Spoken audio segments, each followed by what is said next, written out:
Hello दोस्तों, हमारे YouTube channel study with राजा साहब में आपका एक बार फिर से स्वागत है। आज हम पढ़ेंगे वर्क एनर्जी एंड पावर का पार्ट 2। इसमें हम पार्ट 1 कर चुके थे जिसमें हमने ऊर्जा तक पढ़ लिया था और ऊर्जा का रूपांतरण पढ़ लिया था। ठीक है, ट्रांसफॉर्मेशन ऑफ एनर्जी पढ़ लिया था। ठीक है, अब इसमें हम पढ़ेंगे, स्टार्ट करेंगे गतिज ऊर्जा, उसके बाद स्थितिज ऊर्जा। ठीक है, इस तरीके से हम पढ़ेंगे। सबसे पहले देखते हैं गतिज ऊर्जा क्या है। ओके,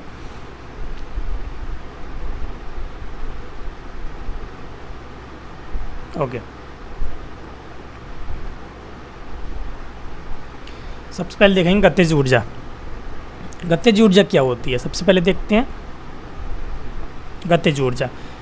तो पिंड में उसकी गति के कारण, पिंड में उसकी गति के कारण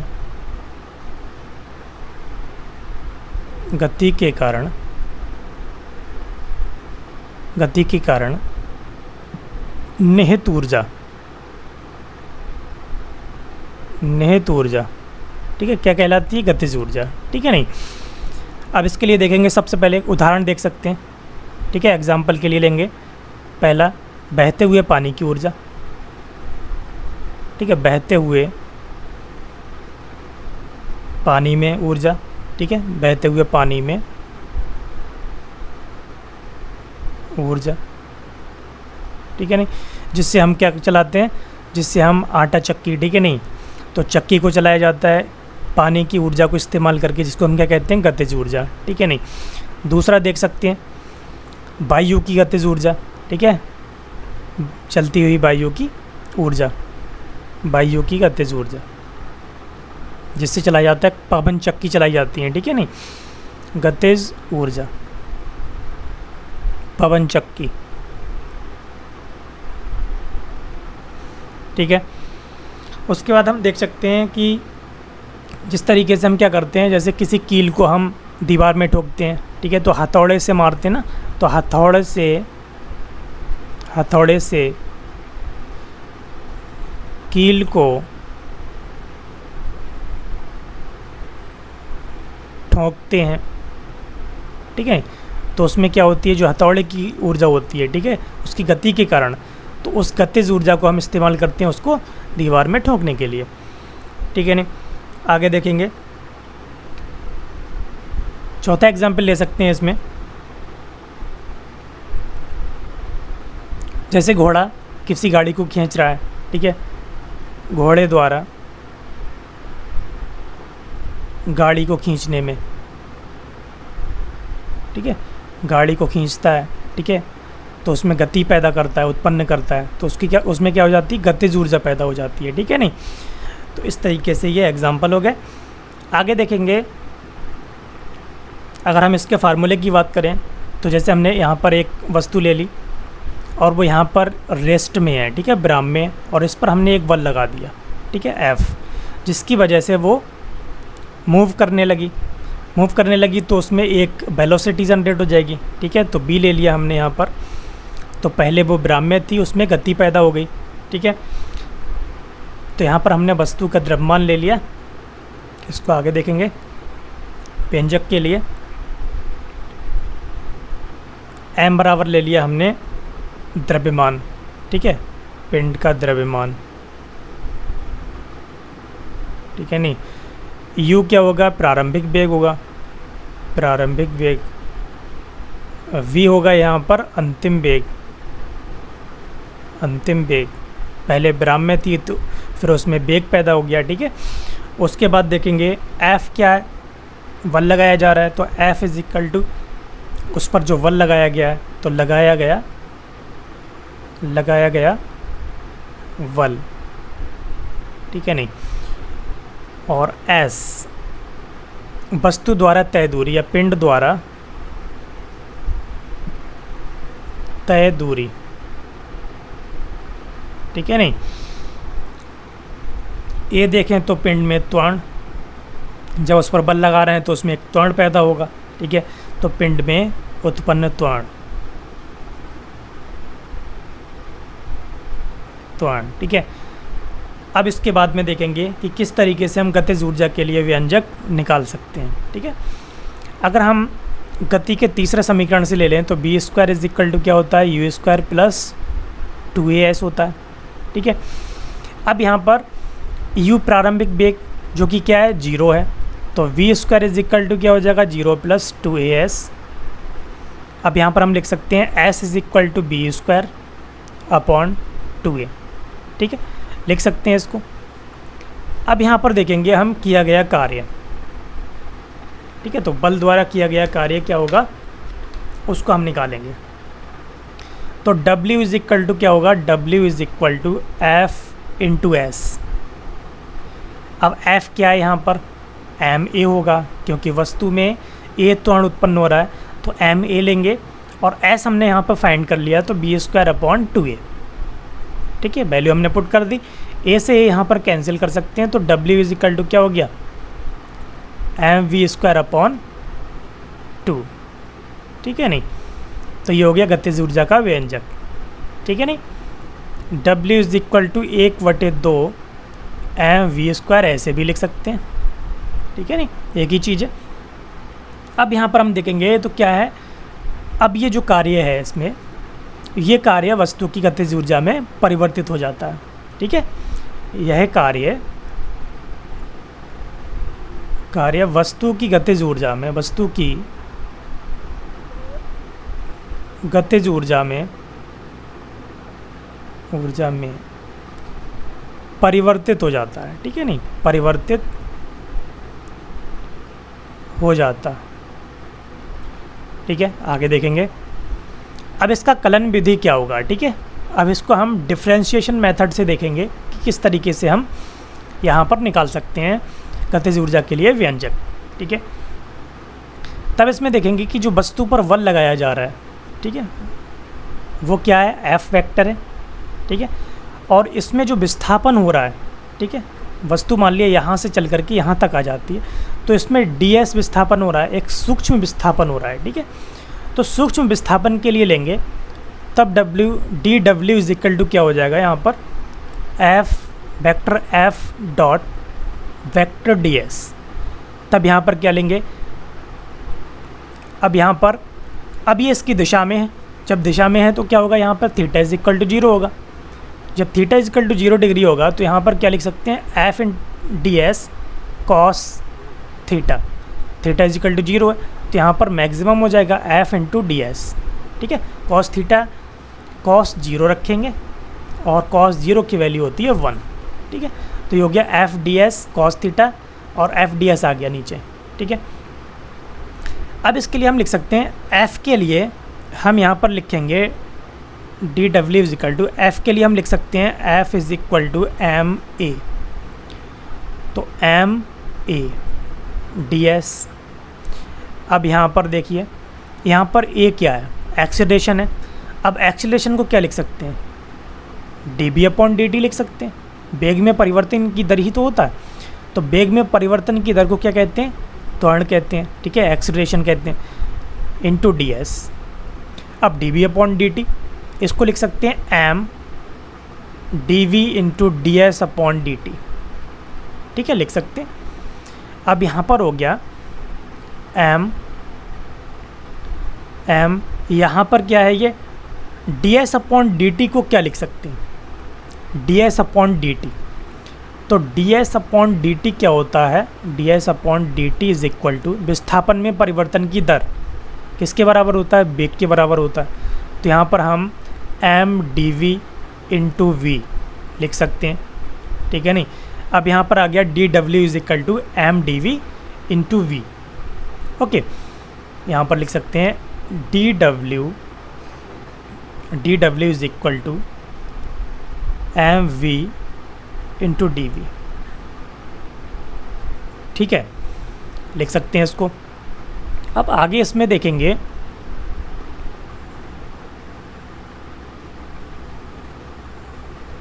ओके, अब आगे इसमें देख सकते हैं, अगर हम इसको 0 से बढ़ करके, ठीक है, यहाँ पर v की वैल्यू जो है वो अगर 0 से बढ़ करके क्या हो जाए, b हो जाए। ठीक है नहीं, अगर उसकी पिंड का जो वेग है वो 0 से बढ़ कर के क्या हो जाए v। यहाँ पर क्या था, u=0 था, अब यहाँ पर कितना हो गया v, ठीक है नहीं। तब इसके लिए देखेंगे सूक्ष्म के लिए, ठीक है, तो w क्या हो जाएगा, यहाँ पर लेंगे 0 to v, ठीक है, 0 to v mb into D V, ठीक है, mb into D V. m यहाँ पर क्या है, एक कांस्टेंट है, तो कांस्टेंट टर्म को हम बाहर ले लेते हैं, तो m into v into D V, 0 to v, ठीक है। अब इसको लिख सकते हैं, इसका क्या आ जाएगा, इसका इंटीग्रेशन क्या होगा, m, इसका हो जाएगा v²/2, ठीक है नहीं, तो 0 से v, लिमिट हम पुट कर देंगे इसमें, तो इसकी वैल्यू जो आएगी वो w क्या आ जाएगा 1/2 mv², ठीक है नहीं, w mv²। अब ये जो w होगा क्या होगा, जो वस्तु पर किया गया कार्य होगा वो किस में परिवर्तित हो जाएगा, गतिज ऊर्जा में। तो यहाँ पर लिख लेंगे हम के ई, इसको के से या के ई से हम रिप्रेजेंट कर सकते हैं, डिनोट कर सकते हैं, 1/2 mv², ठीक है, ठीक है, के ई। तो ये के ई को क्या लिखते हैं यहाँ पर, क्योंकि काइनेटिक एनर्जी है, ठीक है नहीं, गतिज ऊर्जा है, काइनेटिक एनर्जी है, तो इसको के ई = 1/2 mv² लिख सकते हैं। अब इसको देखेंगे आगे क्या हो गया इसमें, गतिज ऊर्जा की निर्देश फ्रेम पर निर्भरता। अब निर्देश फ्रेम पर क्या निर्भरता है इसको देखते हैं, ठीक है। तो निर्देश फ्रेम में क्या कर सकते हैं इसमें, जैसे हमने यहाँ पर एक एग्जांपल ले लिया, एक b वेग से एक ट्रेन चल रही है, ठीक है, एक ट्रेन है और वो गतिशील है, ठीक है नहीं, गतिशील है। अब उसमें एक m द्रव्यमान का एक व्यक्ति बैठा हुआ है, ठीक है, एक व्यक्ति बैठा हुआ है, वहीं पर दूसरा व्यक्ति बैठा हुआ है एक, तो उस व्यक्ति के सापेक्ष इस व्यक्ति की जो गतिज ऊर्जा होगी वो क्या होगी, 0 होगी।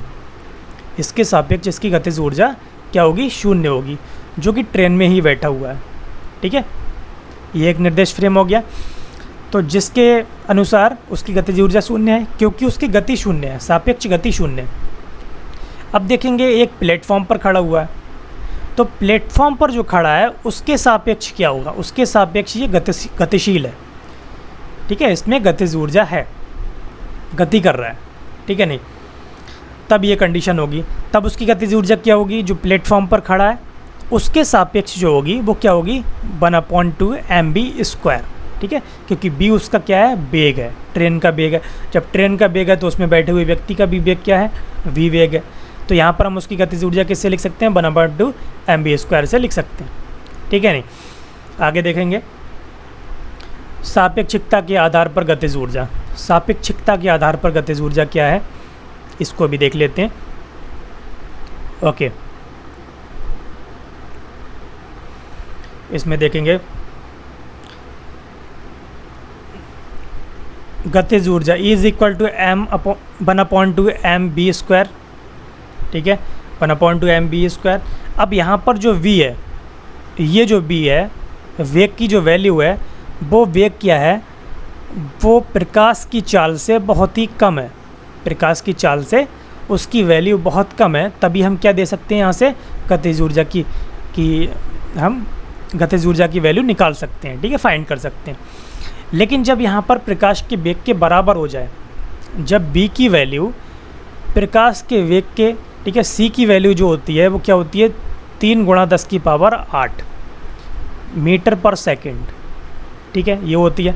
अब इसी कोटि का, इसी ऑर्डर का हम ये ले लें, वेलोसिटी ले लें वस्तु की, तब उस कंडीशन में आइंस्टीन के सापेक्षिकता के सिद्धांत से देखेंगे क्या होगा।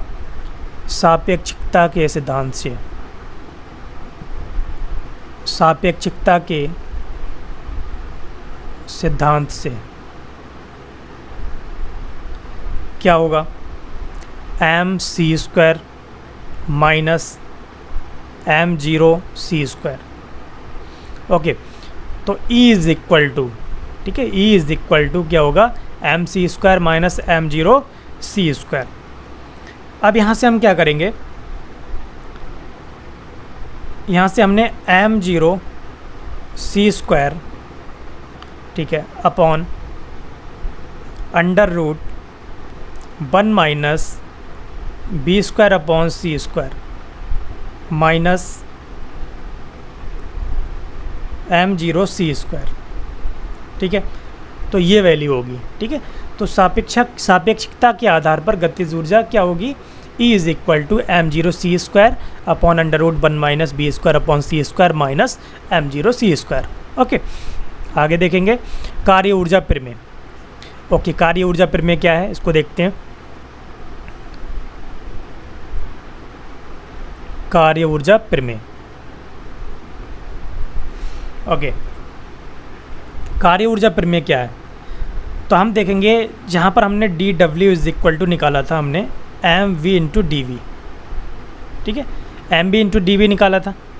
वहाँ से हम देखेंगे कि पिंड का वेग, अगर हम पिंड का वेग यहाँ पर, जैसे हमने वहाँ पर क्या लिया था, ब्राह्म में था, वहाँ पर u बराबर 0 था, पिंड जो है ब्राह्म में था पहले। अब हम यहाँ पर ब्राह्म में नहीं लेंगे, ठीक है, इसको हम रेज करते हैं, इसको हम ब्राह्म में नहीं लेंगे, ठीक है। इसकी कुछ पहले से वेग है, इसमें पहले से ही गतिशील है, ठीक है। तो उस कंडीशन में क्या होगा उसको देखते हैं। अब u वेग से पहले से ही गतिशील है, उस पर बल लगाया गया और बल लगा करके उसका वेग बढ़ा दिया गया, ठीक है, उसको और ज़्यादा उसमें गति पैदा कर दी गई, तब यहाँ पर v वेग हो जाता है, ठीक है, बल लगाया गया उसमें f। तब इस कंडीशन में क्या होगा, तब यहाँ पर w जो हो जाएगा वो w is equal to u से v, ठीक है, u से b वेग हो रहा है तो लिमिट क्या लेंगे, u से v, तब यहाँ पर mv इंटू डी वी, ठीक है, यही होगा। उसके बाद में हम इसको सॉल्व करेंगे, m हम बाहर ले लेंगे क्योंकि कांस्टेंट टर्म है। उसके बाद में हम लिखेंगे यहाँ पर v स्क्वायर अपॉन 2, ठीक है, सॉल्व करेंगे, लिमिट है u to v, value put करेंगे, वैल्यू पुट करेंगे तो w इज इक्वल टू आ जाएगा यहाँ पर 1/2 m, b पुट करेंगे सबसे पहले तो b square minus u square, ठीक है, ये आ जाएगा। अब ये क्या है, तो 1/2 m b square minus u स्क्वायर, अगर हम इसको देखेंगे तो w is equal to 1/2 m b square minus 1/2 m u square. तो ये इसकी प्रारंभिक, ये इसकी अंतिम गतिज ऊर्जा है, वस्तु की अंतिम ऊर्जा है या अंतिम गतिज ऊर्जा है। तो इसको हम लिख सकते हैं k फाइनल, ठीक है, kinetic energy k final minus k initial, ठीक है। तो क्या हो गया, ये गतिज ऊर्जा में परिवर्तन हो गया, तो w इज इक्वल टू क्या हो जाएगा, डेल के ई, ठीक है, डेल के ई, डेल्टा के ई, ठीक है। तो हम यहाँ से कह सकते हैं कि कार्य बराबर क्या होगा, गतिज ऊर्जा में परिवर्तन होगा, ठीक है। तो वस्तु द्वारा किया गया कार्य या वस्तु पर बल द्वारा, वस्तु पर लगाए गए बल द्वारा किया गया कार्य वस्तु के गतिज ऊर्जा में परिवर्तन के बराबर होता है, ठीक है। यहाँ से हम ये स्टेटमेंट दे सकते हैं, ठीक है। अब इसमें हम कुछ एग्जाम्पल ले सकते हैं। एग्जाम्पल हम 1 लेंगे। एग्जाम्पल 1 क्या है, एग्जाम्पल 1, जैसे कोई वस्तु को हमने ऊपर की ओर फेंका, पृथ्वी से जब हम ऊपर की ओर फेंकेंगे किसी वस्तु को, तब क्या होगा, वस्तु गुरुत्वीय बल के विरुद्ध कार्य करेगी, ठीक है, नहीं, गुरुत्वीय बल के विरुद्ध कार्य करेगी। उस वस्तु को पृथ्वी अपनी ओर खींचती है, जिसको हम क्या कहते हैं, इसको हम गुरुत्व बल कहते हैं। तो गुरुत्वीय बल के विरुद्ध कार्य करेगी तो उससे क्या होगा, गतिज ऊर्जा घटेगी, ठीक है, नहीं, वस्तु जितनी ऊपर जाती रहेगी उसकी गतिज ऊर्जा घटेगी। लेकिन जब वस्तु नीचे की ओर फेंकी जाती है, ऊपर से नीचे की ओर फेंकी जाती है, तब गतिज ऊर्जा बढ़ती है, ठीक है, तब के ई बढ़ती है, ठीक है, नहीं, इसमें घटती है, इस कंडीशन में घटती है। ऊपर की ओर फेंकने पर गतिज ऊर्जा घटती है और नीचे की ओर फेंकने पर गतिज ऊर्जा बढ़ती है। आया समझ में। अब यहाँ पर एक एग्जाम्पल और ले सकते हैं, एग्जाम्पल 2, ठीक है। कोई वस्तु समतल सतह पर जो है फिसल रही है। जब वस्तु समतल सतह पर फिसल रही है या गति कर रही है और जो समतल सतह है उसमें घर्षण बल जो है दिया हुआ है, तो घर्षण बल उस वस्तु को रोकने की कोशिश करेगा, उस वस्तु में गति का विरोध करेगा, तो वो उसके विपरीत दिशा में लगेगा घर्षण बल। ठीक है, तो घर्षण बल जब विपरीत दिशा में लगेगा, रोकने की उसको कोशिश करेगा, तब वहाँ पर गतिज ऊर्जा घटेगी।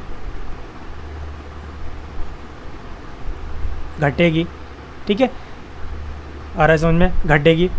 लेकिन घर्षण बल अगर वहाँ पर ना हो, घर्षण बल ना हो और वस्तु की गति बढ़ रही है, वस्तु की गति अगर बढ़ रही है, तब वहाँ पर गतिज ऊर्जा बढ़ेगी। ठीक है नहीं, तो ये ध्यान रखना है। हमें आगे हम क्वेश्चन में इसका यूज करेंगे, अच्छे से ध्यान रखना है। आगे देखेंगे गतिज ऊर्जा व रेखीय संवेग में संबंध। ठीक है, यहाँ से देखेंगे गतिज ऊर्जा और रेखीय संवेग में संबंध। गतिज ऊर्जा क्या है? E is equal to 1/2 mv², ये तो हमें पता है। अब यहाँ से हम देख सकते हैं रेखीय संवेग क्या होता है। P is equal to mv होता है, mv होता है। ठीक है, अब यहाँ से हम क्या करेंगे, यहाँ से हम m की वैल्यू अगर फाइंड कर लें, m is equal to P upon V, m is equal to P upon B की वैल्यू यहाँ पर पुट कर दें, तो E is equal to 1/2 m की वैल्यू P upon V into V²। ठीक है नहीं, तब क्या होगा, E इज इक्वल टू, यहाँ से B से V कैंसिल कर सकते हैं। ठीक है, 1 पावर यहाँ से कैंसिल हो जाएगी, तब ये हो जाएगा PB अपॉन 2। ठीक है, तो E इज इक्वल टू क्या आ गया, PB अपॉन 2। एक तो यहाँ से ये आ जाएगा। ठीक है, और भी हम फाइंड कर सकते हैं। अगर हम यहाँ पर स्क्वायर कर दें दोनों तरफ, तो ये हो जाएगा P² is equal to m² V²। तब यहाँ से हम B² की वैल्यू पुट कर सकते हैं, P² upon m² is equal to B²। तो B² की वैल्यू यहाँ पुट कर दो, E इज इक्वल टू, ठीक है, इक्वेशन फर्स्ट में इसको पुट कर दो, तो P² अपॉन m², तो 1/2 m multiply P² upon m²। m से एक पावर कैंसिल कर सकते हैं और यहाँ पर आ गया E is equal to P² upon 2m। ठीक है, E is equal to P² upon 2m आ गया। ठीक है, P² अपॉन 2m। यहाँ से हम अगर P फाइंड करेंगे तो P क्या हो जाएगा, √2m E। ठीक है, तो यहाँ से हम इस तरीके से भी हम जब क्वेश्चन करेंगे तो उसमें ये भी हो सकता है। ठीक है, ये भी हो सकता है और ये भी हो सकता है। ठीक है, तो हमें याद रखना है अच्छे से, तभी हम क्वेश्चन को सॉल्व कर पाएंगे ठीक से। यहाँ पर देखें गतिज ऊर्जा से संबंधित विभिन्न ग्राफ दिए हुए हैं यहाँ पर। तो यहाँ पर E इज इक्वल टू, ठीक है, E is directly proportional to B²। पहले वाले में देखेंगे, A वाले में, ठीक है, E is directly proportional to B²।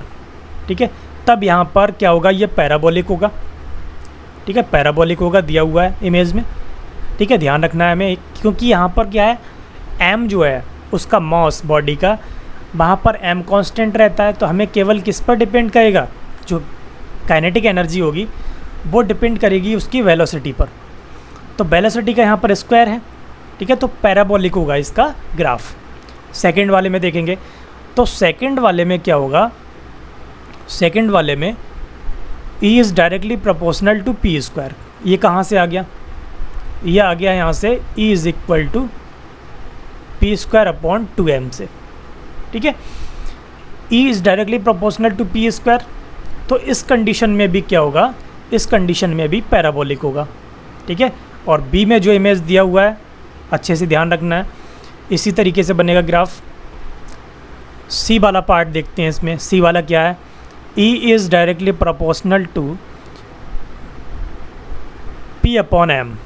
अब P अपॉन m क्या है, m यहाँ पर क्या है, लेकिन यहाँ पर दिया हुआ है कि E और m में दिया हुआ है ग्राफ, यहाँ पर E और P में दिया था, सॉरी E और B में दिया था। ठीक है नहीं, अब यहाँ पर E और P में है, ये ध्यान रखना है हमें। अब E और m में है तो ये किस पर डिपेंड करेगा, E is directly proportional to 1/m, M पर डिपेंड करेगा। और एम पर डिपेंड करेगा तो इसका जो ग्राफ होगा वो इस तरीके से होगा, ठीक है नहीं, इस तरीके से होगा, सी में दिया हुआ है, इसी तरीके से डी में दिया हुआ है। P is directly proportional to √e, ठीक है। इसमें भी हम देख सकते हैं, इसमें क्या होगा, ये कांस्टेंट टर्म रहेगा, और कांस्टेंट टर्म क्या है यहाँ पर, m है, ठीक है। जब m कांस्टेंट टर्म है तो यहाँ पर इस तरीके से ग्राफ आएगा, ठीक है, याद रखना है। आगे देखेंगे मंदक बल द्वारा गतिशील वाहन को रोकना। अब मंदक बल द्वारा गतिशील वाहन को हम किस तरीके से रोक सकते हैं, इसको देखेंगे। इसके लिए क्या क्या कंडीशन आएंगी। सबसे पहले देखते हैं पहली कंडीशन, विराम में आने से पूर्व तय की गई दूरी। तो जब हम किसी वस्तु पर जो कि गतिशील है उस पर हम कोई बल लगा करके उसको हम रोकें तो वो कुछ ना कुछ दूरी तय करेगा। जब वो दूरी तय करेगा तो एक निश्चित दूरी होगी, ठीक है। अब वो दूरी तय करने के बाद ही वो रुकेगा, ठीक है नहीं। तो रुकने से पहले उसने कितनी दूरी तय की ये हमें फाइंड करना है। तो पहली कंडीशन आती है विराम में आने से पूर्व तय की गई दूरी। तो सबसे पहले देखेंगे हम, जैसे ये गाड़ी दी हुई है इमेज में, यहाँ पर इसका द्रव्यमान m है, ठीक है, और ये b वेग से गतिशील है। अंतिम वेग लास्ट में क्या हो जाता है, 0, गाड़ी रुक जाती है। और x दूरी ये तय करती है, रुकने से पहले x दूरी तय करती है। गतिज ऊर्जा क्या होगी, गतिज ऊर्जा को लिखेंगे E, ठीक है, ध्यान रखना है। F, इस पर जो बल लग रहा है मंदक बल, ठीक है, मंदक बल। अब मंदक बल क्या होगा, मंदक बल क्या होगा, गाड़ी में हम अगर ब्रेक लगा रहे हैं तो वो भी मंदक बल हो सकता है, ठीक है, जो कि एक घर्षण बल लगेगा, ठीक है नहीं, वो भी मंदक बल हो सकता है। दूसरा ये भी हो सकता है कि गाड़ी को किसी बल द्वारा रोका गया हो या दूसरी गाड़ी से उसको रोका गया हो खींच करके, ठीक है नहीं, तब भी कंडीशन हो सकती है। तो इसके लिए देख सकते हैं, सबसे पहले अगर उसको t टाइम लगता है, विराम में आने में लगा समय, विराम में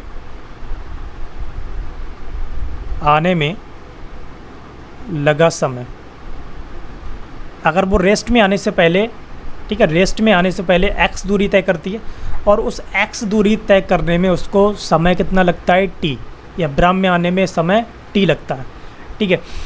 तब इसके लिए देखेंगे, अब इस पर जो बल लग रहा है उसको एक अवरोधी बल भी कह सकते हैं हम, ठीक है, जो क्या कर रहा है, उसकी गति में अवरोध पैदा कर रहा है, ठीक है, उसकी गति का विरोध कर रहा है, ठीक है। तो इस कंडीशन में हम देखेंगे कार्य ऊर्जा प्रमेय से, कार्य ऊर्जा प्रमेय से। कार्य ऊर्जा प्रमेय हमने पढ़ी थी, क्या था, W = डेल के 1/2 mv²। अब mv² क्यों लिया यहाँ पर, क्योंकि 1/2 mv², यहाँ पर जो प्रारंभिक वेग है वो v है और अंतिम वेग यहाँ पर 0 है। आ रहा है समझ में, जब अंतिम वेग 0 है तो यहाँ पर अंतिम गतिज ऊर्जा जो होगी वो भी 0 होगी। तो यहाँ पर हमने डायरेक्ट ले लिया 1/2 mv², ठीक है। अब यहाँ पर लिखेंगे हम गतिज ऊर्जा, गतिज ऊर्जा E बराबर बल, ठीक है, बल जो होगा मंदक बल, मंदक बल F ले लिया, ठीक है, मंदक बल गुणा दूरी, विराम में आने से पहले तय की गई दूरी x। अब यहाँ से लिख सकते हैं हम x बराबर गतिज ऊर्जा E और मंदक बल F, ठीक है, x बराबर गतिज ऊर्जा E/ मंदक बल F, ठीक है, आ गया समझ में। अब यहाँ पर गतिज ऊर्जा क्या है, यहाँ से देख सकते हैं x बराबर गतिज ऊर्जा क्या है, 1/2 mv²/F, इसको लिख सकते हैं mv²/2f, ठीक है नहीं, इसको अभी हमें याद रखना है, आगे न्यूमेरिकल में यूज़ करेंगे। दो वाहनों द्वारा विराम में आने से पूर्व चली गई दूरियां, विराम में आने में लगे समय की तुलना, ठीक है। तो इस कंडीशन में क्या होगा, अगर हमने दो गाड़ियां ले ली, यहाँ पर अभी हमने एक गाड़ी ली थी, अब यहाँ पर लेंगे दो गाड़ियां, ठीक है। तो पहली गाड़ी का द्रव्यमान कितना है, m1, और दूसरी गाड़ी का द्रव्यमान m2, ठीक है। तब उस कंडीशन में क्या होगा, तब उस कंडीशन में हम एक मिनट, इसमें एक कंडीशन तो रह गई। ओके, यहाँ पर लिख लेते हैं। इसमें दूसरी कंडीशन, इसके बाद में ब्राह्म में आने से पूर्व तय की गई दूरी, इसके बाद में एक कंडीशन आती है वाहन को ब्राह्म में आने से पूर्व लगा समय, ठीक है, जो कि हमने लिखा था लेकिन हमने निकाला नहीं। तो इसको लिखेंगे हम आवेग और संवेग से। आवेग और संवेग से क्या होता है, F × T is equal to del P, ठीक है। तो F T is equal to P, यहाँ पर लिख सकते हैं हम T is equal to P upon F, P upon F. अब यहाँ पर P क्या है, P यहाँ पर संवेग, रेखीय संवेग, तो एम बी अपॉन एफ हो गया। तो T की वैल्यू क्या हो गई यहाँ पर, एम बी अपॉन एफ, ठीक है नहीं। अब यहाँ पर देखते हैं तीसरी कंडीशन, दूसरी कंडीशन भी हो गई। तीसरी कंडीशन पर आते हैं, ठीक है। दो वाहनों द्वारा ब्राह्म में आने से पूर्व चली गई दूरियां व ब्राह्म में आने में लगे समय की तुलना, ठीक है। M1 M2 दो गाड़ियों की द्रव्यमान है और ये B1 B2 वेग से चल रही हैं, ठीक है, B1 B2 वेग से चल रही हैं और मंदक बल इस पे लगा हुआ है F, ठीक है, जो कि पहली गाड़ी में भी लग रहा था। तब इस कंडीशन में देखेंगे कि ब्राह्म में आने से पूर्व चली गई दूरियों का अनुपात, ठीक है, हमने x लिया था तो यहाँ पर लिखेंगे x1 अपॉन x2, अलग अलग गाड़ियों का लेंगे और अनुपात जब निकालेंगे तो क्या होगा, अब बंधक बल एक ही लग रहा है, क्या था, दूरी बराबर था E अपॉन एफ, ठीक है, E अपॉन एफ। मंदक बल अब एक ही है, कांस्टेंट है, तब वहाँ पर हम गतिज ऊर्जा को देखेंगे तो होगा E1 अपॉन E2, ठीक है, E1 अपॉन E2। इसको लिखेंगे क्योंकि यहाँ से 1/2 होगा वो कैंसिल हो जाएगा दोनों में, तो लिखेंगे M1 B1 square upon M2 B2 square, ठीक है। इसी तरीके से हम T1 के लिए लिखेंगे, T1 और T2 के लिए, तो T1 अपॉन T2 क्या था इसके लिए था P अपॉन एफ या MB अपॉन एफ। अब एफ यहाँ पर कैंसिल हो जाएगा, तब यहाँ पर हम वैल्यू पुट करेंगे P1 upon P2 is equal to M1 V1 upon M2 V2, ठीक है। इस कंडीशन में ये हो गया। अब यहाँ पर अगर हम दोनों गाड़ियों के वेग अगर समान ले लें, ठीक है, B1 is equal to B2 is equal to V, ठीक है, दोनों गाड़ियों के वेग अगर समान ले लें तब क्या होगा, तब यहाँ पर x1 upon x2 is equal to आ जाएगा M1 अपॉन M2, ठीक है। और यहाँ पर T1 upon T2 is equal to क्या आएगा, M1 अपॉन M2। सेम आ गया ये, तो जब सेम आ गया तो हम वैल्यू इसको इस तरीके से भी पुट कर सकते हैं, M1 अपॉन M2 है तो x1 अपॉन x2 भी है, ठीक है नहीं, आ रहा है समझ में। अब आगे देख सकते हैं, अगर रेखीय संवेग अगर उनके समान हो जाएं, P1 is equal to P2 हो जाए, ठीक है, P हो जाए, ठीक है, तब उस कंडीशन में क्या होगा, तब इस कंडीशन में हम देखेंगे P1 P2 M1 V1 is equal to M2 V2। जब ये कंडीशन आ जाएगी तब क्या होगा, तब यहाँ पर x1 is equal to x2 आ जाएगा, बराबर दूरियाँ तय करेंगी और बराबर इनको समय भी लगेंगे। दोनों गाड़ियों को ब्राह्म में आने में लगा जो समय होगा वो भी बराबर होगा और ब्राह्म में आने से पूर्व तय की गई दूरियाँ भी समान होंगी, ठीक है, आ रहा है समझ में। आगे देखेंगे इसमें स्थितिज ऊर्जा क्या है। स्थितिज ऊर्जा देखिए, गतिज ऊर्जा में हमने क्या देखा था कि गति से संबंधित ऊर्जा, वस्तु की गति से संबंधित ऊर्जा क्या थी, गतिज ऊर्जा थी। अब यहाँ पर वस्तु की स्थिति से संबंधित ऊर्जा, तो स्थिति से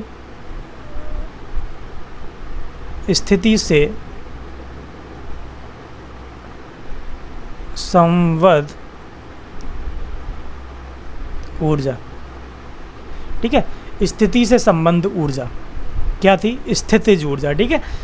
स्थितिज ऊर्जा में परिवर्तन, अब देखेंगे स्थितिज ऊर्जा में परिवर्तन क्या है। स्थितिज ऊर्जा कितनी प्रकार की होती हैं ये भी देख लेते हैं, ठीक है। पहला इसमें देखेंगे प्रत्यास्थ स्थितिज ऊर्जा, प्रत्यास्थ स्थितिज ऊर्जा। दूसरा वैद्युत स्थितिज ऊर्जा, वैद्युत स्थितिज ऊर्जा। तीसरा गुरुत्वीय स्थितिज ऊर्जा। अब बात करते हैं स्थितिज ऊर्जा में परिवर्तन। स्थितिज ऊर्जा में परिवर्तन क्या है देखेंगे। अगर हम दो बिंदुओं के मध्य की बात करें, ठीक है, दो बिंदु हैं, दो बिंदुओं के मध्य की बात करेंगे, तब क्या होगा, संरक्षी बल द्वारा किसी कण को, संरक्षी बल द्वारा किसी कण को उसकी गतिज ऊर्जा में बिना किसी परिवर्तन के, ठीक है, जहाँ पर गतिज ऊर्जा में कोई परिवर्तन ना हो, इसका मतलब क्या है, परिवर्तन क्या है, जीरो है, ठीक है। जो इनिशियल काइनेटिक एनर्जी होगी वो फाइनल काइनेटिक एनर्जी के इक्वल होगी, तो वहाँ पर क्या होगा, जो चेंज आएगा काइनेटिक एनर्जी में वो जीरो हो जाएगा। तब इस कंडीशन में हम देख सकते हैं एक स्थान से दूसरे स्थान तक ले जाने में किए गए कार्य के तुल्य होता है। तब वहाँ पर स्थितिज ऊर्जा क्या होगी, U2 minus U1 is equal to minus यहाँ पर R1 से R2, ठीक है, एक स्थान से दूसरे स्थान तक, एक बिंदु से दूसरे बिंदु तक, F dot D R is equal to minus का W, ठीक है, माइनस का W आ रहा है, माइनस का W यहाँ पर आ रहा है। तब यहाँ पर देखेंगे, अब यहाँ पर दो कंडीशन हो सकती हैं, ठीक है। अब ये कंडीशन क्या थी, ये कंडीशन थी जब एक बिंदु से दूसरे बिंदु तक लाया जा रहा है वस्तु को, उस कण के लिए, ठीक है। अब कण के लिए अगर अनंत से r दूरी पर लाया जा रहा है, ठीक है, अनंत से कहाँ लाया जा रहा है, r दूरी पर किसी बिंदु पर, ठीक है, तब उसके लिए स्थितिज ऊर्जा क्या होगी, U is equal to minus अनंत से infinite to r F dot D R is equal to minus W, okay. तो संरक्षी बलों की स्थिति में स्थितिज ऊर्जा किसी पिंड को अनंत से दिए गए बिंदु तक लाने में संरक्षी बल द्वारा किए गए कार्य के ऋणात्मक मान के तुल्य होता है, ठीक है। तो हमें यह फार्मूला याद रखना है, आगे देखेंगे। स्थितिज ऊर्जा का त्रिविमीय सूत्र, त्रिविमीय सूत्र क्या होता है स्थितिज ऊर्जा का, तो स्थितिज ऊर्जा का त्रिविमीय सूत्र क्या होगा, F is equal to minus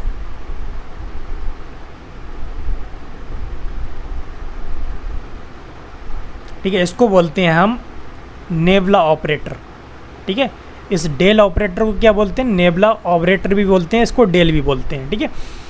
अब ये डेल की वैल्यू क्या होती है यहाँ पर देखेंगे, तो डेल क्या होता है, del vector is equal to del upon D X I cap plus del upon del Y J cap plus del upon del Z K cap, ठीक है। नहीं, अब इसकी वैल्यू हम यहाँ पुट कर सकते हैं, तो F इज इक्वल टू क्या हो जाएगा, F is equal to minus del U upon del X I cap plus del U upon del Y J cap plus del U upon del Z K cap, ठीक है। तो इस condition में ये होगा। अब यहाँ पर ये है क्या, del U upon del X क्या है, del U upon del X is equal to ये x के सापेक्ष, x के सापेक्ष u का आंशिक अवकलन है, आंशिक अवकलन, इसको पार्शियल डिफरेंशिएशन भी कहते हैं, पार्शियल डिफरेंशिएशन, ठीक है। तो इसी तरीके से क्या होगा, बाई वाला देख लेंगे, del U upon del Y क्या होगा, बाई के सापेक्ष u का आंशिक अवकलन, del U upon del Z, Z के सापेक्ष, ठीक है। नहीं, आगे देखेंगे स्थितिज ऊर्जा ग्राफ। स्थितिज ऊर्जा ग्राफ क्या है, ठीक है, ये ग्राफ दिया हुआ है। इस ग्राफ में किसी भी पिंड के लिए स्थितिज ऊर्जा के लिए ग्राफ दिया हुआ है। इस कंडीशन में क्या होगा, जैसे यहाँ पर हमने ए पॉइंट ले लिया, अब ए पॉइंट हमने यहाँ पर लिया, ठीक है, ए पॉइंट यहाँ पर लिया और ये स्थिति पर, ठीक है, u और x के बीच में ग्राफ है, ये u और x के बीच में ग्राफ है, ठीक है। अब यहाँ पर देखेंगे ए पॉइंट पर क्या है, जैसे जैसे स्थिति बढ़ रही है, ठीक है, मतलब विस्थापन बढ़ रहा है, जैसे जैसे वस्तु का विस्थापन बढ़ रहा है उसकी स्थितिज ऊर्जा घट रही है, ठीक है। फिर एक पॉइंट ऐसा आया बी जहाँ पर न्यूनतम है स्थितिज ऊर्जा, फिर हल्के हल्के बढ़ने लगी, ठीक है। विस्थापन में तेज़ वृद्धि नहीं हो रही है, हल्के हल्के वृद्धि हो रही है, और ये यहाँ पर हो गया अधिकतम मान सी। इसी तरीके से फिर आगे जाके डी, ठीक है, इस कंडीशन में आ रहा है समझ में। आगे देखेंगे बल की प्रकृति। तो बल की प्रकृति हम कैसे पता कर सकते हैं, इसके लिए देखते हैं। बल की प्रकृति के लिए पहली कंडीशन होगी इसमें बल की प्रकृति के लिए आकर्षण बल। आकर्षण बल के लिए क्या होगा, आकर्षण बल के लिए अगर हम x बढ़ाएंगे, ठीक है, x को अगर हम इंक्रीज़ करेंगे तब यहाँ पर क्या होगा, u भी बढ़ेगा, तब यहाँ पर du/dx होगा, और ये कैसा आएगा, पॉजिटिव आएगा, ठीक है, पॉजिटिव आएगा du/dx, ठीक है। तब स्थिति में जब पॉजिटिव आएगा तब इस स्थिति में क्या होगा, f ऋणात्मक दिशा में होगा, f जो होगा वो ऋणात्मक दिशा में होगा। तो यहाँ पर क्या है, ये आकर्षण बल है, ठीक है नहीं। तो यहाँ से हम इस तरीके से प्रकृति बता सकते हैं, ठीक है। जैसे हम यहाँ पर देख सकते हैं बी और सी स्थिति पर, तो बी और सी स्थिति पर देख सकते हैं ये इस स्थिति को दर्शा रहा है, ठीक है। दूसरा देखेंगे प्रतिकर्षण।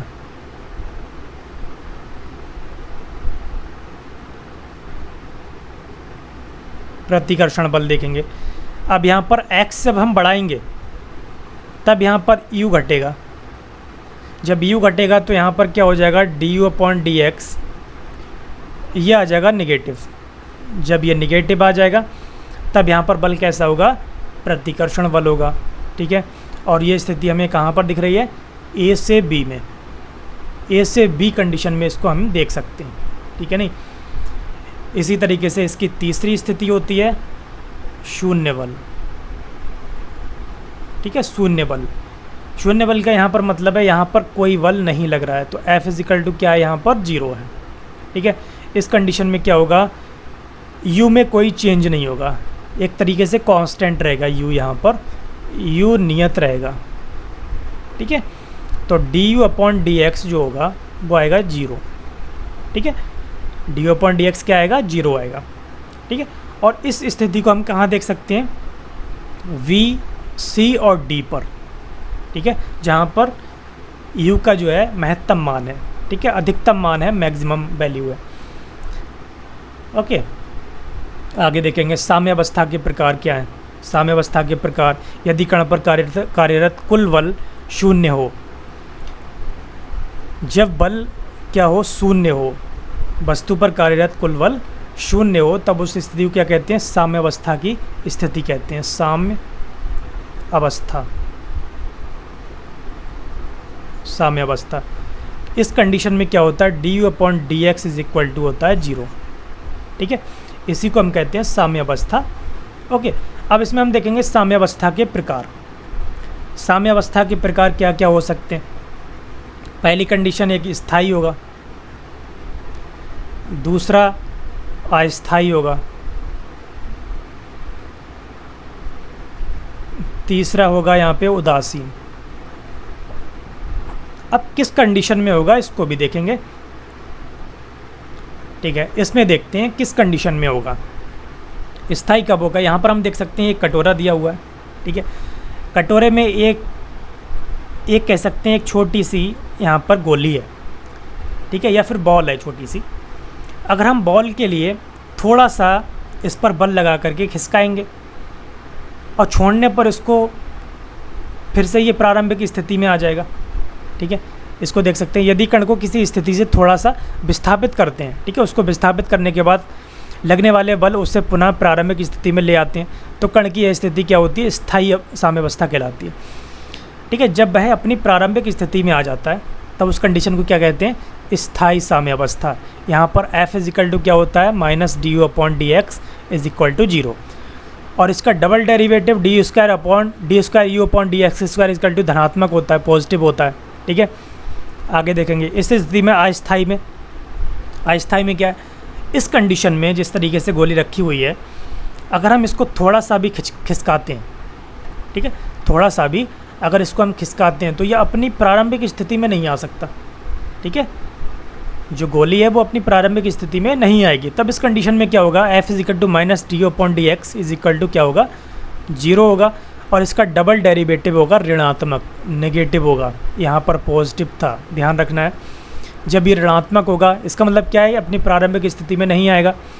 ठीक है, तब यहाँ पर इसको कहेंगे अस्थायी साम्यावस्था। ठीक है, अब आता है उदासीन।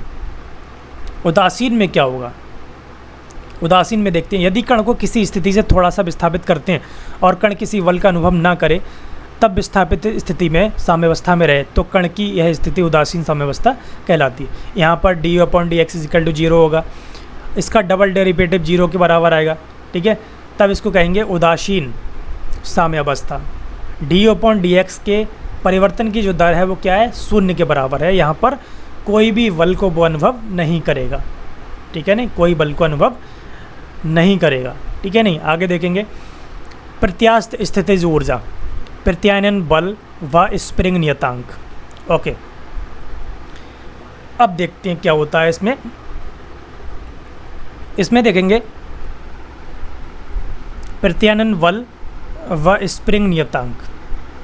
अब जैसे स्प्रिंग दिया हुआ है, ठीक है, इस कंडीशन में देख लो, यहाँ पर इस कंडीशन में दिया हुआ है और ये x बराबर 0 पर है, बिल्कुल अपनी साम्यावस्था में है।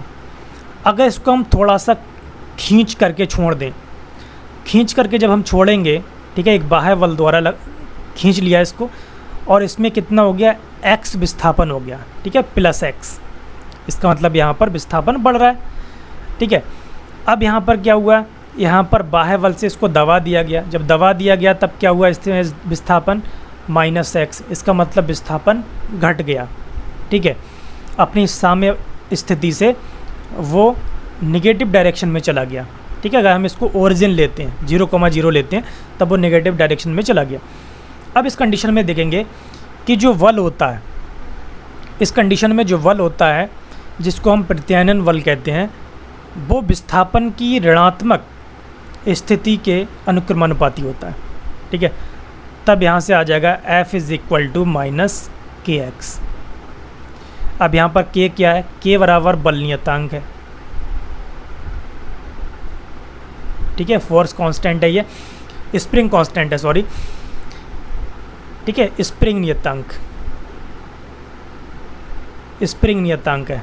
ठीक है, बल नियतांक भी कह सकते हैं, स्प्रिंग नियतांक भी कह सकते हैं। अब यहाँ पर संख्यात्मक रूप से जो K की वैल्यू होती है वो 1 होती है, तब यहाँ पर क्या आ जाता है, F इज इक्वल टू आ जाता है माइनस एक्स।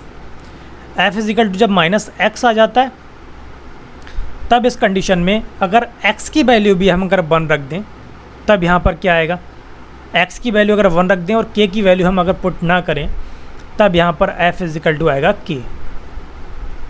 ठीक है, नहीं, F is equal to K। अगर हम विमा की बात करें तो यहाँ पर K की विमा क्या हो जाएगी, K की विमा F अपॉन एक्स है। F की विमा यहाँ पर क्या होती है, ML_T-2, और यहाँ पर x की विमा क्या होगी, L से L कैंसिल कर सकते हैं, और यहाँ पर आ गया MT-2। ठीक है, तो K की विमा होगी MT-2। ठीक है, और मात्रक क्या होगा बल नियतांक का, न्यूटन पर मीटर। ठीक है, न्यूटन पर मीटर होगी। ठीक है, आगे देखेंगे प्रत्यास्थ स्थितिज ऊर्जा का व्यंजक क्या होगा। प्रत्यास्थ स्थितिज ऊर्जा के लिए व्यंजक, ठीक है, अगर हम x बराबर 0 पर, ठीक है, जब वो साम्य स्थिति में है, जब उस पर कोई बल नहीं लग रहा है, तब उस कंडीशन में क्या होगा, अगर हम उस कंडीशन से उसको खींचते हैं या फिर दबाते हैं स्प्रिंग को, तब क्या होता है, तब हम यहाँ पर देखते हैं F। अगर हम एक्सटर्नल फोर्स लगाते हैं, बाह्य बल लगाते हैं, ठीक है, EXT, ठीक है, तो वो भी बराबर होगा किसके, F प्रत्यानयन बल के। ठीक है, जो बाह्य बल है वो किसके बराबर होगा, प्रत्यानयन बल के, ठीक है, बराबर kx, ठीक है, माइनस एफ प्रत्यानयन इज इक्वल टू kx, ठीक है। अब यहाँ से क्या होगा, यदि स्प्रिंग में जो स्प्रिंग है, ठीक है, जो स्प्रिंग है उसमें अगर dx विस्थापन होता है, ठीक है, अपनी साम्य स्थिति से dx विस्थापन होता है, तब देखते हैं, तब उस कंडीशन में क्या होगा, तब किया गया कार्य, जो कार्य होगा वो किसके बराबर होगा, f इंटू dx, और ये हो जाएगा f डॉट dx cos 0, क्योंकि एंगल क्या होगा वहाँ पर 0 होगा, तब यहाँ पर आ जाएगा f dx, ठीक है।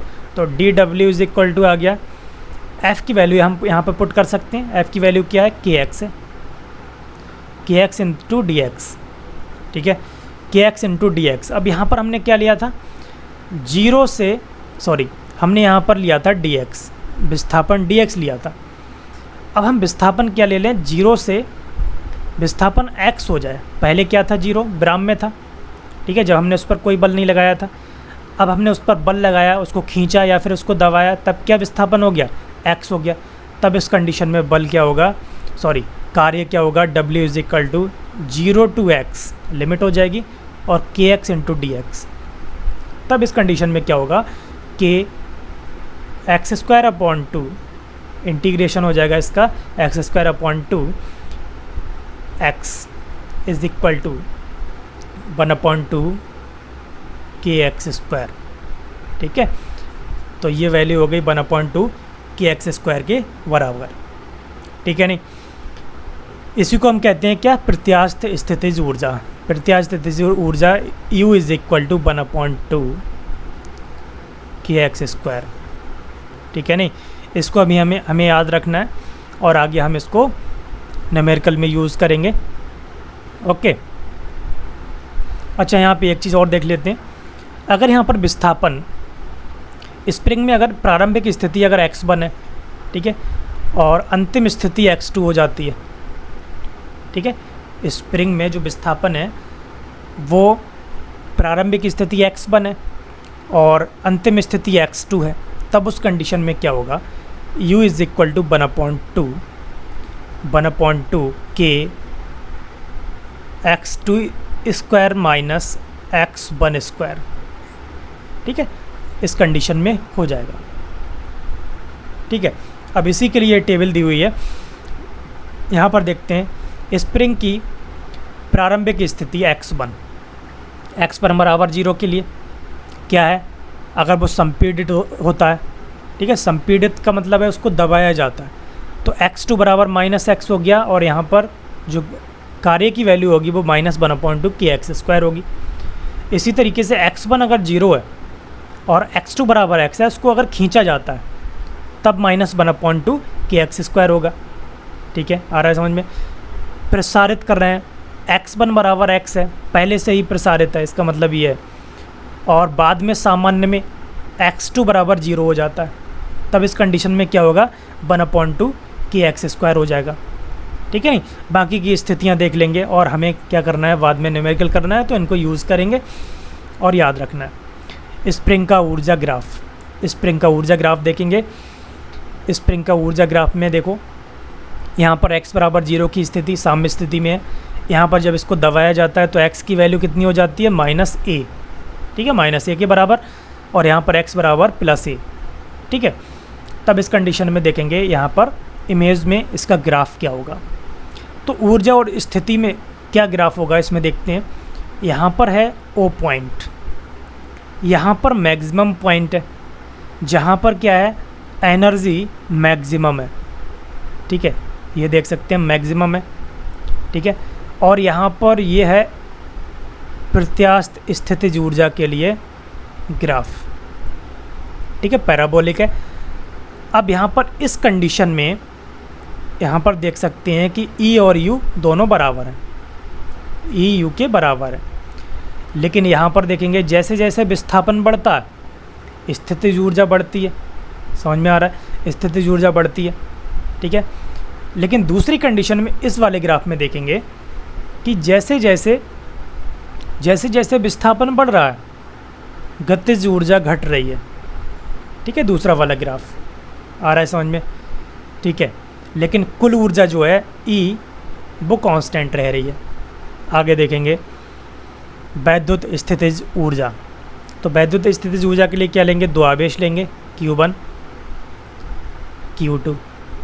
तब इसके लिए वैद्युत स्थितिज ऊर्जा क्या होगी, इसके लिए हम क्या लिखेंगे, U is equal to 1/4 pi epsilon nought, okay, epsilon nought Q1 Q2 upon R, ठीक है। अगर इनके बीच की जो डिस्टेंस है वो क्या है, R है।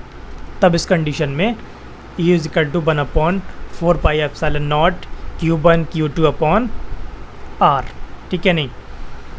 और यहाँ पर क्या होता है, 1/4 pi epsilon nought is equal to 9 × 10⁹ ये वैल्यू होती है इसकी, ठीक है नहीं। अब यहाँ पर वैद्युत क्षेत्र के लिए, ठीक है, वैद्युत क्षेत्र के लिए या वैद्युत क्षेत्र में किसी बिंदु पर विभव दिया हो B, ठीक है, और बिंदु आवेश दिया हुआ है Q, तब क्या होगा, तब U इज इक्वल टू होगा यहाँ पर QV, U is equal to QV, ठीक है नहीं। ये हो गया U is equal to 1/4 pi epsilon nought Q1 Q2 upon R। यहाँ पर हो गया U is equal to QV, ठीक है नहीं। आगे देखेंगे गुरुत्वीय स्थितिज ऊर्जा, ठीक है। दो कण दिए हुए हैं या दो पिंड दिए हुए हैं जिनका द्रव्यमान m1 और m2 है। तब उनके बीच में, ठीक है, गुरुत्वाकर्षण बल कार्य करेगा। जब गुरुत्वाकर्षण बल कार्य करेगा तो उनको एक दूसरे की ओर आकर्षित करेगा, क्योंकि गुरुत्वीय बल क्या होता है, एक तरीके से आकर्षण का बल होता है, ठीक है, आकर्षण बल होता है। तो वह एक दूसरे की ओर खींचेंगे दोनों को। जब दोनों एक दूसरे की ओर खींचेंगे तब यहाँ पर जो स्थितिज ऊर्जा होगी, गुरुत्वीय स्थितिज ऊर्जा, वो हो जाएगी Gm1 m2 अपॉन R, ठीक है। U is equal to -Gm1 m2 upon R, ठीक है नहीं। आ रहा है समझ में। अब इसमें हम पहली कंडीशन देख लेते हैं। यदि वस्तु को, ठीक है, m द्रव्यमान की वस्तु को अगर हम पृथ्वी से h ऊंचाई पर ले जाते हैं, ठीक है, अगर हम पृथ्वी से उसको, यहाँ पर इसकी RE है और यहाँ पर h ऊंचाई पर ले जाते हैं, तब उस कंडीशन में गुरुत्वीय स्थितिज ऊर्जा जो होगी उसमें परिवर्तन mgh upon 1 + h upon R। जब हम ग्रेविटेशन पढ़ेंगे ना, ग्रेविटेशन टॉपिक पढ़ेंगे, तब इसको हम अच्छे से पढ़ेंगे। अभी सिर्फ इतना ही बताएंगे गुरुत्वीय स्थितिज ऊर्जा के बारे में। आ रहा है समझ में, ठीक है नहीं। आगे देखते हैं ऊंचाई ऊर्जा ग्राफ। ऊंचाई ऊर्जा ग्राफ क्या है, यहाँ पर एक्स एक्सिस पे ले लिया यहाँ पर ऊंचाई और वाई एक्सिस पर यहाँ पर ऊर्जा ले ली, ठीक है। तब इस कंडीशन में देखेंगे जहाँ से ये 0 से स्टार्ट हो रहा है, जैसे जैसे ऊंचाई बढ़ेगी ऊर्जा भी बढ़ेगी, ठीक है। जैसे जैसे ऊंचाई बढ़ेगी ऊर्जा भी बढ़ेगी, ठीक है, दिया हुआ है इसमें स्थितिज ऊर्जा। लेकिन इस पॉइंट पर देखेंगे, इस वाले पॉइंट पर हम इसको A लेते हैं, इसको B लेते हैं, तो B पॉइंट पर देखेंगे यहाँ पर ऊर्जा क्या है, कांस्टेंट है, ठीक है, कांस्टेंट है, ये मैक्सिमम है, ठीक है, मैक्सिमम एनर्जी है। अगर इस पॉइंट की बात करेंगे तो उसकी मैक्सिमम एनर्जी पहले से है, और इस पॉइंट से अगर ऊंचाई ज़्यादा बढ़ती है, ठीक है, ऊंचाई बढ़ती जाती है तो फिर उसकी स्थितिज ऊर्जा घटती जाती है। इसका मतलब क्या हुआ कि एक निश्चित ऊंचाई तक जब हम बढ़ते हैं, निश्चित ऊंचाई तक जब हम जाते हैं तो स्थितिज ऊर्जा भी बढ़ती है, लेकिन उस निश्चित ऊंचाई से ज़्यादा ऊंचाई पर जाते हैं तो उससे बाद में उसके बाद में स्थितिज ऊर्जा घटने लगती है, ठीक है नहीं। आ रहा है समझ में, ग्राफ से देख करके समझ में आ रहा है। आगे देखेंगे गुरुत्व के विरुद्ध जंजीर खींचने में किया गया कार्य। ओके, गुरुत्व के विरुद्ध जंजीर खींचने में किया गया कार्य, इसको देखेंगे। अगर यहाँ पर जो जंजीर दी हुई है, ठीक है, उसका द्रव्यमान m हो, ठीक है, m द्रव्यमान हो और इसकी लंबाई क्या हो, l, लंबाई है l, ठीक है, नहीं l लंबाई है, तब इस कंडीशन में इसका जो गुरुत्व केंद्र है इस जंजीर का, लटकी हुई जंजीर का, ठीक है, नहीं लटकी हुई जंजीर का गुरुत्व केंद्र जो है वो L/2n पर है। कितने पर है, L/2n पर, ठीक है, और नीचे वाला इमेज दिया हुआ है L/n। आ रहा है समझ में। इसमें हम दो पार्ट करेंगे, पहले पार्ट में हम करते हैं इसको सबसे पहले, ठीक है, इसका n भाग, ठीक है, 1/n भाग टेबल से नीचे लटक रहा है जंजीर का, तब उस कंडीशन में देखते हैं। तब यहाँ पर जो नीचे भाग लटक रहा है उसका द्रव्यमान small m is equal to capital M upon capital L, ठीक है। तो ये हो गया जंजीर का प्रति एकांक लंबाई का द्रव्यमान, ठीक है, जंजीर का प्रति एकांक लंबाई का, प्रति एकांक लंबाई का द्रव्यमान, ठीक है, आ रहा है समझ में। तब इस कंडीशन में देखेंगे जब हम ऊपर से इसको खींच रहे हैं तब इसमें विस्थापन हमने मान लिया, यहाँ पर विस्थापन होता है, यहाँ पर विस्थापन dy होता है, ठीक है। जब यहाँ पर विस्थापन dy होता है तो उसको हम ले लेते हैं dy, ठीक है, और इस लटकी हुई जंजीर की जो लंबाई है उसकी लंबाई है y। तब उस कंडीशन में क्या होगा, लटकी हुई जंजीर का, ठीक है, y लंबाई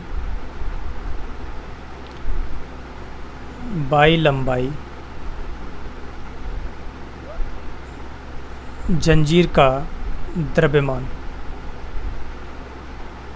ठीक है, y लंबाई की जंजीर का द्रव्यमान क्या हो जाएगा, m/, हो जाएगा, ठीक है। जब यहाँ से यहाँ तक की लंबाई का जो द्रव्यमान है वो क्या है, m है, तो y लंबाई की द्रव्यमान कितना हो जाएगा, m/, हो जाएगा, ठीक है। तब इस पर एक गुरुत्वीय बल कार्य करेगा, तो गुरुत्वीय बल क्या होगा, गुरुत्वीय बल बराबर mg/, ठीक है, क्या होगा, mg/, ठीक है। तब यहाँ पर देखते हैं अगर dy लंबाई खींचने में किया गया कार्य, dy लंबाई खींचने में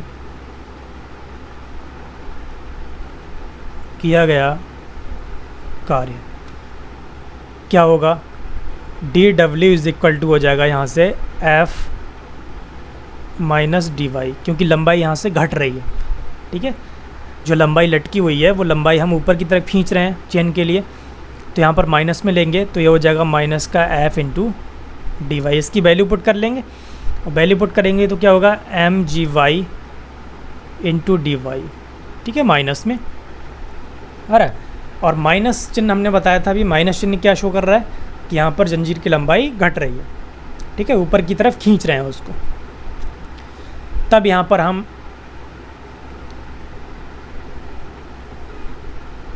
एक मिनट,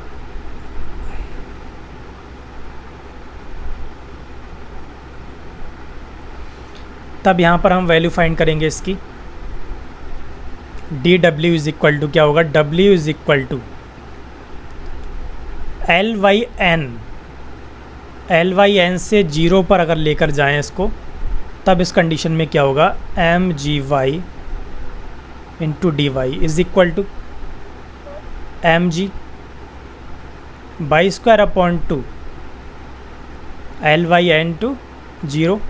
वैल्यू पुट करेंगे तब क्या आएगा यहाँ पर, mgl L² अपॉन 2n², ठीक है, आ रहा है समझ में। तो यहाँ पर m की वैल्यू हम पुट कर सकते हैं, m is equal to capital M upon L। तब यहाँ क्या आ जाएगा, w बराबर mgl upon 2n², mgl upon 2n² हो जाएगा, ठीक है, आ रहा है समझ में। इस कंडीशन में ये हो गया। अब दूसरी कंडीशन आती है इसमें, एक वैकल्पिक विधि है। उस वैकल्पिक विधि में क्या देखते हैं, इसमें हमने देखा इमेज जो है इमेज में Ly2n, अगर हम गुरुत्व केंद्र की बात करें तो उसका गुरुत्व केंद्र ये होगा, जितनी लंबाई चेन की लटक रही है उसका आधा भाग, ठीक है, Ly(n) लटक रही है तो Ly2n पर उसका गुरुत्व केंद्र होगा, ठीक है, द्रव्यमान केंद्र होगा। अब उसके लिए देखेंगे, तब उस कंडीशन में लटके भाग का द्रव्यमान क्या होगा,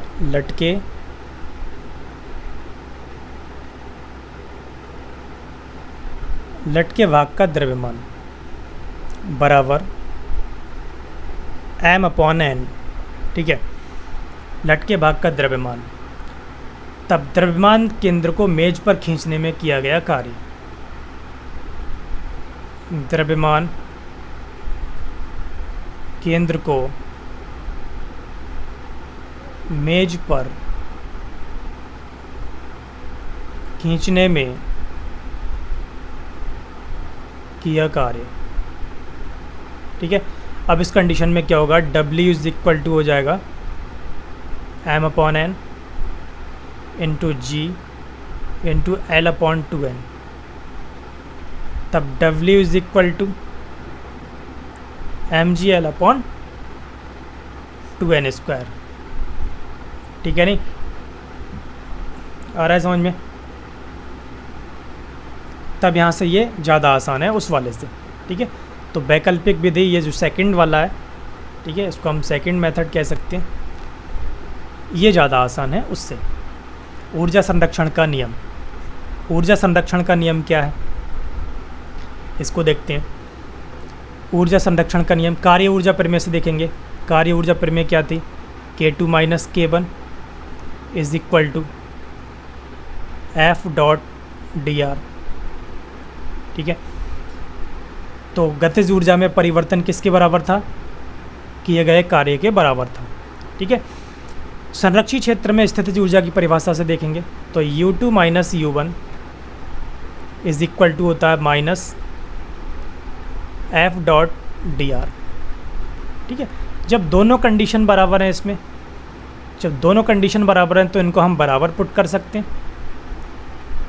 K2 - K1 = U2 - U1, इनको हम वन साइड कर लेंगे तो प्लस वाले एक साइड कर लेंगे K2 और U1, तो U1 + K2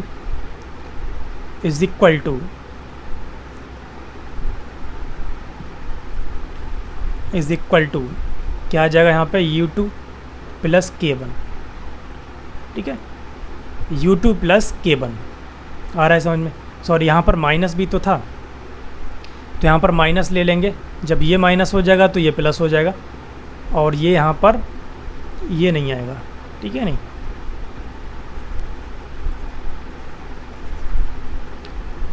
तब इस कंडीशन में क्या आएगा, यहाँ पर K1 + U1 = आएगा K2 + U2, ठीक है। तो प्रारंभिक ऊर्जा, प्रारंभिक गतिज ऊर्जा, प्रारंभिक स्थितिज ऊर्जा बराबर अंतिम गतिज ऊर्जा, अंतिम स्थितिज ऊर्जा, ठीक है नहीं। तो इस स्थिति में क्या है कि जो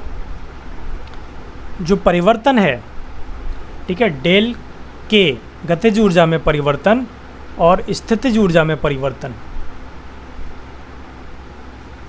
स्थितिज ऊर्जा में परिवर्तन, ठीक है, यहाँ पर जो दिया था वो किसके बराबर है, वो दोनों की वैल्यू माइनस स्थितिज ऊर्जा के बराबर है, तभी हम ये लेकर आए, ठीक है नहीं। अब हम दूसरा देख सकते हैं, इसमें दूसरी कंडीशन क्या होगी, कुल ऊर्जा संरक्षण का सिद्धांत। कुल ऊर्जा संरक्षण का सिद्धांत क्या है, यदि कण पर कुछ असंरक्षी बल जैसे घर्षण भी कार्य करे, ठीक है, जैसे मान लीजिए घर्षण बल कार्य कर रहा है, घर्षण बल कार्य कर रहा, तब क्या होगा, तब उस कंडीशन में क्या होगा, del K + U = del E बराबर 0, ठीक है नहीं। तब उस कंडीशन में डेल E नहीं, सॉरी, ये 0 नहीं होगा, ये होगा WF, यहाँ पर ये डब्ल्यू एफ के बराबर होगा, डब्ल्यू एफ के बराबर होगा, ठीक है नहीं। और डब्ल्यू एफ क्या है यहाँ पर, घर्षण के विरुद्ध किया गया कार्य।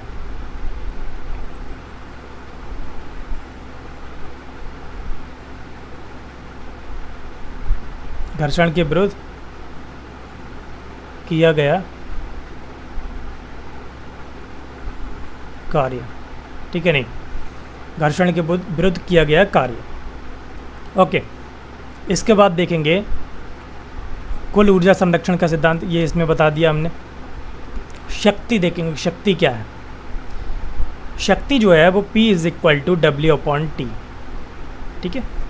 तो वस्तु की जो सामर्थ्य है, ठीक है, वो किसके बराबर होती है, वस्तु या मशीन द्वारा किया गया कार्य में परिवर्तन की दर, ठीक है। तो W/T आ रहा है समझ में। तो इसको हम इस तरीके से भी लिख सकते हैं, P is equal to delta W/T, ठीक है। तो किसी कर्ता या मशीन द्वारा, ठीक है, किसी वस्तु या मशीन द्वारा किया गया कार्य में परिवर्तन की दर के बराबर क्या होती है, शक्ति, ठीक है। P is equal to delta W/T। Okay, इसको हम ऐसे भी लिख सकते हैं, P is equal to delta W की जगह लिख सकते हैं हम F इंटू DS, ठीक है। नीचे क्या है यहाँ पर dt, अगर हम dt के लिए बात करें तो P is equal to F, ठीक है। F यहाँ पर बल है। ds/dt क्या होता है, ds/dt इज इक्वल टू होता है v, तब यहाँ पर क्या हो जाएगा b। तो ये होता है P is equal to F.b, ठीक है। ये क्या है, एक ये डॉट प्रोडक्ट है, अदिश राशि है, अदिश राशि, ठीक है। क्या है ये, अदिश राशि है। और इसका मात्रक क्या होता है, मात्रक होता है वाट, ठीक है, या फिर जूल प्रति सेकंड, ठीक है, वाट या जूल प्रति सेकंड, ठीक है, इसका मात्रक होता है। बड़े मात्रक की बात करें तो किलोवाट हो जाएगा, ठीक है, किलोवाट,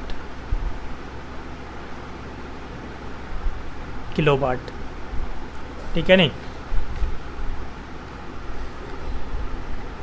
ओके,